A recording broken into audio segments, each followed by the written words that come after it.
தற்போதைய அண்மை செய்தி. கரூரில் விஜய் பிரச்சார கூட்ட நெரிசலில் சிக்கி உயிரிழந்தவர்கள் குடும்பங்களுக்கு மத்திய நிதியமைச்சர் நிர்மலா சீதாராமன் நேரில் சென்று அஞ்சலி செலுத்தி ஆறுதல் தெரிவித்து வருகிறார். அண்மை செய்தியாக நாம் பார்த்துக் கொண்டிருக்கிறோம். தற்போதைய அண்மை செய்தி. கரூரில் விஜய் பிரச்சார கூட்ட நெரிசலில் சிக்கி உயிரிழந்தவர்களின் குடும்பங்களுக்கு மத்திய நிதியமைச்சர் நிர்மலா சீதாராமன் நேரில் சென்று ஆறுதல் கூறி வருகிறார்.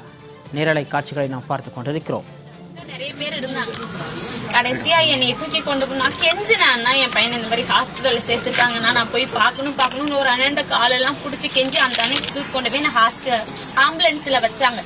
வச்சுட்டு கூட்டிட்டு போறாங்க. 10 நிமிஷம் தானே இருக்கு ஆஸ்பத்திரிக்கு இங்க இருந்து, அப்படிதானே சொன்னாங்க. என்னன்னா ரொம்ப தூரம் கூட்டிட்டு போறேன்னு சொல்லி அந்த அண்ணன்ட்ட கேக்குறேன். பாப்பா எதுவுமே சொன்னது எதுவுமே போய் பாப்பா எல்லாத்தையும் கொண்டு போய் ஜிஹெச்ல ரப்பா வச்சிருக்காங்க. தனியார் ஆஸ்பத்திரியில ஒருத்தர் கொண்டு போய் போலீஸ் பாதுகாப்போட எதுவுமே பண்ணல பாப்பா அப்படின்னு சொல்லி அந்த அண்ணன் சொன்னதுக்கு அப்புறம் தான் பெரிய என்னைய ஜிஹெச்சுக்கு கூட்டிட்டு போறாங்க. ஜிஹெச் நான் தப்பு சொல்லலாமா, எல்லா ஹாஸ்பிட்டல்லுமே எல்லாமே ட்ரீட்மெண்ட் நல்லா தான் பண்றாங்க. அந்த நேரத்துல பக்கத்துல இருக்க தனியார் ஆஸ்பத்திரிக்கு போலீஸ் பாதுகாப்போட கொண்டு போய் பிள்ளைங்களை சேர்க்கறதுல என்ன தப்பு? என்னோட கேள்வி அதுதான். நீங்களே மனசாட்சியோட சொல்லுங்க. நான் பேசுறது சரிதான் எனக்கு தெரியுது. உங்களுக்கு சில கேள்விகள் இருக்குல்ல, நான் பேசுறது தப்பாதான் பேசுறேன்னு சொல்லுங்க. கரெக்டா தான் இதெல்லாம் நடந்துருச்சு. யாருமே அதை எதிர்பார்க்கலன்னே வச்சுக்கோங்களேன். நடந்துருச்சு. அந்த நேரம் நம்ம என்ன பண்ணிருந்துருக்கலாம். போலீஸ் முன்னாடி இளைஞர்கள் எல்லாம் போக கூடாதுன்னு புடிச்சு தள்ளுறதுல அவங்களோட மைண்ட் செட் இருந்துச்சுங்கிறத தாண்டி குழந்தைங்களுக்கு இப்படி எல்லாம் ஆயிடுச்சு. அவ்வளவு இங்க இருந்து அவ்வளவு தூரத்துல போய் கூட்டிட்டு போறதுக்கு பக்கத்துல இருக்க ஹாஸ்பிட்டல் ஏன் கமிட்டி அதை பண்ணல? எங்களோட கேள்வி அதுதான். என்ன மாதிரி எத்தனை பேர் குழந்தைகள் எல்லாம் பரிதவிக்க எத்தனை பேர் இருப்பாங்க? அவங்களுக்கு எல்லாம் எவ்வளவு கேள்விகள் மனசுக்குள்ள இருந்திருக்கும். போலீஸ் அந்த இடத்துல இருந்து முன்னாடி போக கூடாதுன்னு தள்ளிட்டு அதே போலீஸ் சரி தள்ளி விட்டுட்டு அப்படி ஆயிடுச்சு. எத்தனை போலீஸ் கிட்டத்தட்ட 40-50 போலீஸ் அந்த இடத்துல நிக்குதுன்னு சொல்லி மெசேஜ் எல்லாம் வீடியோல எல்லாம் வந்திருக்கு. அப்ப அந்த 40-50 போலீஸ்ல ஒரு 10 போலீஸ் நினைச்சிருந்தால் கண்டிப்பா அங்க இருக்க 9 குழந்தை இல்ல ஒரு 2-3 குழந்தையாவது காப்பாற்றிருக்கோம். தனியார் ஆஸ்பத்திரி அந்த இடத்துல நிறைய இடங்கள்ல இருக்குமா, அந்த இடத்துல நெரிசல் எல்லாம் ஆயிடுச்சு. தனியார் ஆஸ்பத்திரியில கொண்டு போய் சேர்த்திருந்திருக்கலாம், ஆனா சேர்க்கல. ஏன் இங்க இருந்து அவ்வளவு கூட்ட நெரிசல்ல எதுவுமே அந்த சைடுல போகாதுங்கிறது நல்லாவே தெரியும். இங்க இருந்து எதனால அவ்வளோ கிலோமீட்டர்ல கொண்டு போய் ஜிஹெச்ல போடணும்? அப்படி என்ன அவசியம்? இப்ப சேஃப்டியா இருக்காங்க, அவங்களுக்கு எந்த பிரச்சனை இல்ல, பிரீத்ல எதுவும் பிரச்சனை இல்ல, சேஃப்டியா அவங்களை கொண்டு போயிடலாம்னா டைம் ஆகும். சரி போயிடும். இப்படிப்பட்ட கூட்ட நெரிசல்ல இப்படி எல்லாம் ஆயிடுச்சுன்னு தெரிஞ்சும் ஏன் அவ்வளவு தூரத்துல கொண்டு போறாங்க ஹாஸ்பிட்டலுக்கு? பக்கத்துலயே சேர்த்துட்டு இருக்கலாமே, ஏன் சேர்க்கல? எல்லாம் லாக் பண்ணிட்டாங்க ஹாஸ்பிட்டல். கண்டிப்பா லாக் பண்ணிட்டாங்க. வீடியோல பார்த்தா தெரியும்.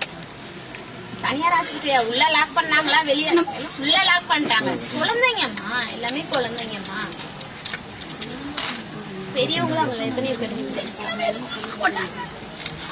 ஜிஹெச்ல அவன் போய் கிட்டத்தட்ட எப்படி ஒரு 1/2 மணி நேரம் 3/4 மணி நேரம் கழிச்சதா என்ன ஆம்புலன்ஸ்ல நான் போய் பாக்குற வரைக்கும் என் பையனுக்கு அங்க எந்த ஃபர்ஸ்ட் எய்டும் நான் போய் பாக்குறேன். என்ன இந்த ஸ்ட்ரக்சர்ல வச்சிருக்காங்க, நடுவுல ஒரு குழந்தை வயசு பொண்ணு, அந்த பொண்ணை தூக்கி அங்க ட்ரீட்மெண்ட் போட்டாங்க.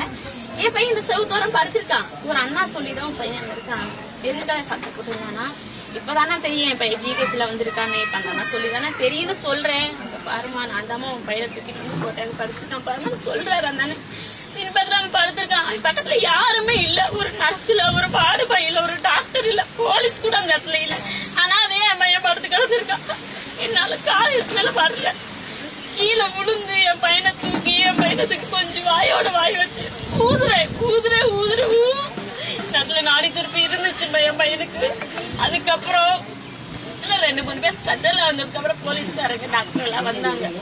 இன்னொரு குழந்தைய ஸ்ட்ரக்சர்ல வைக்கிற இடம் இல்லைன்னு சொல்லி என் பையனுக்கு என் பையன் எப்படி கிடக்குறாமா, மூச்சு இருக்குமா, நாடி திருப்பி.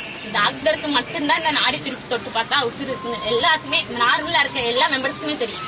சொல்றேன் அந்த இடத்துல ஹார்ட்ல அவனுக்கு துடிப்பு இல்லாம நல்லா தெரியும். இந்த இடத்துல அவனுக்கு துடிப்பு இருந்துச்சு. அதை தொட்டு பார்த்துதான் அவனுக்கு மூக்கு அடைச்சிட்டு வாயோட வாய் வச்சு நான் ஊதுறேன். அதுக்கப்புறம் தான் எல்லாரும் வந்தாங்க. வந்தோட்டி பையனை தூக்குனாங்க. தூக்கிட்டு எங்கெங்கயோ தூக்கிட்டு போறாங்கம்மா, இங்க தூக்கிட்டு போறேன், அங்க தூக்கிட்டு போறேன், இதை பண்ணதாமா போறோம்னு ஒரு வார்த்தை சொல்ல. இங்க தூக்கிட்டு போறாங்க, அங்க தூக்கிட்டு போறாங்க. ஒரு வெந்தய கலர் சாண்டி ஊசி போடுறாங்க. அகந்து போமா என் பையனுக்கு காத்து வரும், அந்த பையனுக்கு வந்து காத்து வரும், நகர்ந்து போமாட்டாங்க. அவனை சுத்தி 6-7 டாக்டர் நிக்கிறாங்க. அப்ப அவங்க நகர்ந்து போனா என் பையனுக்கு காத்து வரும், மூச்சு காத்து வரும். அதையே அவங்க யோசிக்கல. என்னன்னு தானே கேக்குறேன். ஆமா நகரமா நான் வந்து நின்று பாக்குறேன். அவங்கள்ட்ட சொல்லி இருந்தால் அவங்க அந்த வார்த்தை சொல்லலாம். அம்மா என்னம்மா இந்த சுத்தி போறீங்க, சொல்லுங்கம்மா என்னம்மா போறீங்கன்னு தான் கேக்குறேன். எல்லாம் எங்களுக்கு தெரியும், நீ நவுந்து போ அப்படின்றாங்க. ஒரு குழந்தைய பறி கொடுத்து அந்த இடத்துல நிக்கிற ஒரு பேரண்ட் கிட்ட இந்த டாக்டர் இந்த மாதிரி மருத்துவ படிச்சுட்டு இந்த வார்த்தை சொல்லலாமா? இது டாக்டருக்கு உண்டான ஒரு பொசிஷனா? அது அந்த வார்த்தையை சொல்லலாமா? அந்த இடத்துல வந்து நான் நிக்கிறேன். அவங்கள பொறுத்த வரைக்கும் நான் ஒரு பேஷண்டா ஒரு பேரண்ட் மட்டும்தான். ஆனா அந்த இடத்துல நான் ஒரு குழந்தையோட அம்மா. அவங்களே லேடிஸ் தான், அவங்களுக்கும் குழந்தைகள் இருக்கும். அந்த இடத்துல எப்படி பேசணும்? நகர்ந்து போ, எங்களுக்கு தெரியாதா எல்லாம்? இன்ஜெக்ஷன் போட்ட அடுத்த நிமிஷம் தூக்கிட்டு என் பையனை மாறிச்சிருக்கோம். இங்க கொண்டுட்டு போறோம்னு கூட என்கிட்ட சொல்லலாமா? எங்க தூக்கிட்டு போறீங்க, எங்க தூக்கிட்டு போறீங்கன்னு நான் கேட்டேன். நீ நவுந்து போமா, நீ முதல்ல நவுந்து போமா, எங்க வேலையை பார்க்க விடுமா. வேலையை பார்க்கட்டும். கொண்டு போய் இன்னொரு பெட்ல போட்டாங்க. தேடி கண்டுபிடிச்சு ஓடி ஓடி ஓடி என் பையனோட அந்த மெருங்கலை சட்டையை வச்சுதான் தெரியும் என் பையன் அங்கிட்டு போறான், இங்கிட்டு போறான், அங்கிட்டு போறான், இப்ப போயிட்டு அப்படியே படிச்சு கிடக்குறான். அவ்வளவுதான், போட்டுட்டு போயிட்டாங்க. அந்த இடத்துல வந்து ஒரு நர்ஸ் நிக்கல, ஒரு வார்டுபாய் நிக்கல. அவங்க அப்படியே பெட்ல போட்டுட்டு அப்படியே போயிட்டாங்க. அவ்வளவுதான், அவங்க வேலை முடிஞ்சது. அப்புறம் நான் அப்படியே பக்கத்துல உட்காந்ததுக்கு அப்புறம் நிறைய பேர் எல்லாம் வந்தாங்க, கட்சிக்காரங்க நிறைய பேர் வந்தாங்க, பேசினாங்க, பார்த்தாங்க. அதுக்கப்புறம் மறுபடியும் வந்து ஒரு ஸ்ட்ரெச்சர்ல என் பையன் ஏறினாங்க. எங்க கூட்டிட்டு போறது கேட்டாங்க. என் பையனுக்கு உயிர் கொடுத்துதான் கூட்டிட்டு போறேன். ஏதோ பண்றாங்க போல, மெடிசன் ஏதோ கொடுக்குறாங்க போல, நானும் பின்னாடியே ஓடுறோமா. உயிர் கொடுக்க போறேன்னு உன் பையனை கூட்டிட்டு போற அந்த டாக்டரோ அந்த வார்டுபாயோ அந்த நர்ஸை எதுக்கு மார்ச்சரிக்கை என் பையனை கூட்டிட்டு போகணும்? ஹாஸ்பிட்டலுக்குள்ள தானே போகணும், ஏன் ஹாஸ்பிட்டல் விட்டு வெளியே கூட்டிட்டு போறாங்க?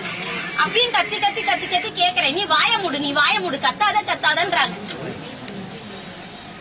அவங்களோட பிள்ளைங்களுக்கு அந்த மாதிரி நடக்குது சுச்சுவேஷன். அவங்க இருந்து அவங்களுக்கு மேல ஒரு டாக்டர் இருக்கும்போது அவங்க பேசிக்காங்க, கத்த மாட்டாங்கம்மா.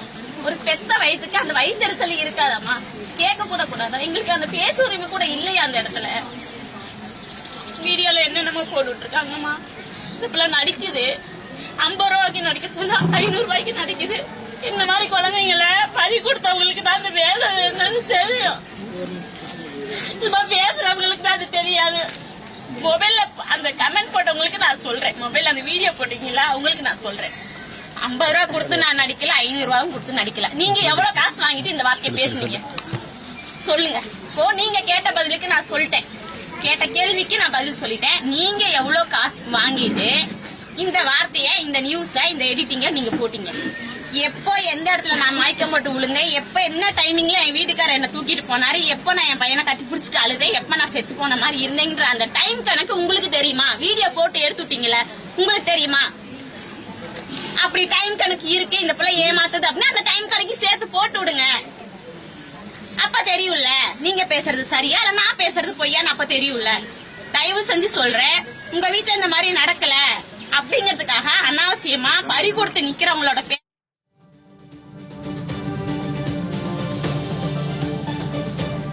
அரசு மருத்துவமனையில் அனுமதிக்கப்பட்ட தனது மகனுக்கு முறையான சிகிச்சை அளிக்கப்படவில்லை என அவரது தாயார் பரபரப்பு குற்றச்சாட்டினை மத்திய நிதியமைச்சர் நிர்மலா சீதாராமனிடம் முன்வைத்திருக்கிறார். நேரலை காட்சிகளை நாம் பார்த்தோம்.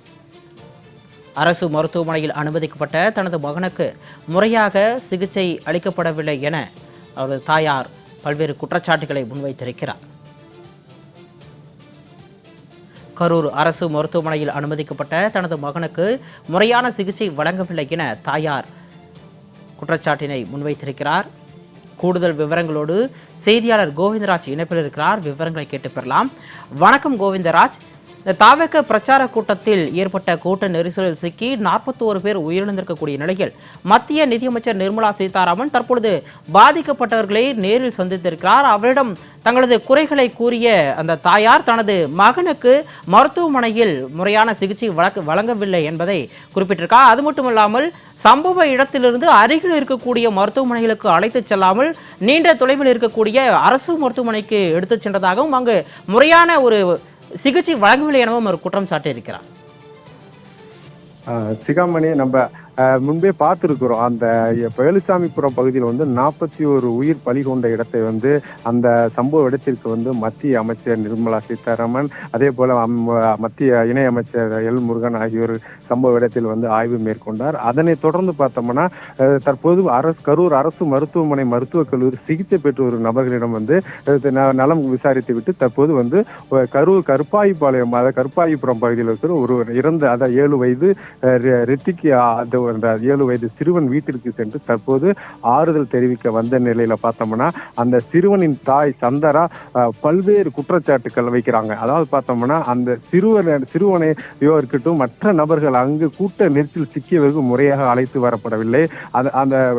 அந்த இடத்திற்கும் அரசு மருத்துவமனைக்கும் சுமார் 7 கிலோமீட்டர் தொலைவு இருக்குது. ஏன் அங்க கூட்ட நெரிசலில் மயங்கி கிடந்தவர்களை இவ்வளவு தூரம் கொண்டுட்டு வர வேண்டும்? அருகில் இருக்கிற மருத்துவமனைக்கு, தனியார் மருத்துவமனைக்கு அழைத்து சென்றிருக்கலாமே. இந்த இவ்வளவு தூரம் கூட்ட நெரிசல் கொண்டு செல்வதற்காக நிறைய பேர் மூச்சு திணறல் இது ஒரு சம்பவம் ஏற்பட்டிருக்கிறது. முறையான மருத்துவ சிகிச்சை இல்லை என்பது அடுக்கடுக்கான குற்றச்சாட்டு வச்சு வராங்க. அதே போல வந்து போலீசார் வந்து முறையான பாதுகாப்பும் தரப்படவில்லை. போலீசார் நினைச்சிருந்தால் கூட்டத்தை சரி செய்திருக்கலாம் என்று பல்வேறு அடுக்கடுக்கான குற்றச்சாட்டுகள் வந்து மத்திய அமைச்சர் நிர்மலா சீதாராமன் முன்பும் அதே போல எல் முருகன் முன்பும் வந்து அடுக்கடுக்கான குற்றச்சாட்டுகளை வைத்தனர். தொடர்ந்து அவர்களுக்கான ஆறுதலை வந்து மத்திய அமைச்சர் நிர்மலா சீதாராமன் மற்றும் எல் முருகன் வந்து ஆறுதல் தெரிவித்து வருகின்றனர். இந்த சம்பவ இடத்திற்கு தற்போது கரூர் மாவட்ட ஆட்சியர் தங்கவேல் வருகை புரிந்துள்ளார். தற்போது அவர்களிடம் தொடர்ந்து ஆறுதல் கூறி வரும் நிலையில தமிழக அரசுக்கு பல்வேறு மாவட்ட நிர்வாகங்கள் தரப்பிலிருந்து முறையான ஒரு அணுகுமுறையே இல்லாமல் இருந்தனாலதான் இது போன்ற சம்பவங்கள் நடந்திருக்கிறது என்பது அடுக்கடுக்கான குற்றச்சாட்டு தற்போது எழுந்து வருகிறது. மத்திய அமைச்சர் வந்து அவர்களுக்கு ஆறுதல் தெரிவித்து வருகின்றார். சிகாமணி,